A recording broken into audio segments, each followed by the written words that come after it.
Analysis and due diligence appraisals and using the appraised value. Let's talk about appraisals. The value as assessed by a licensed appraiser, that's an appraised value. And these are actually required by lenders when getting a new loan. It costs typically about $450 to get an appraisal. Could be a little more, could be a little less. Typically takes 2 to 3 days to schedule and complete an appraisal. The subject property getting appraised is defined in terms of its square footage, and that's the amount of square footage, size of the property, based on how much of that property is actually air conditioned by a centralized HVAC system. Plus also taken into consideration is the garage square footage and other footage like covered porches, etc.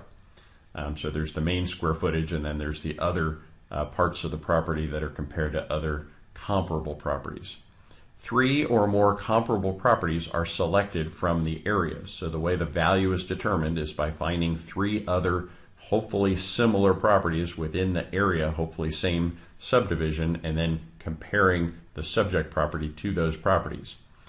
Appraisers are only allowed to compare the property to other properties that have sold in the last 6 months or less.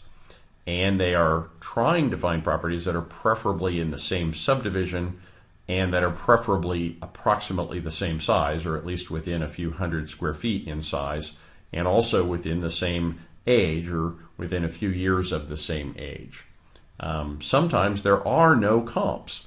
So in a very large and mature subdivision with lots of similarly priced homes and lots of homes selling, appraisers may not have a hard time meeting their required goal of using similar properties that have sold in the last 6 months.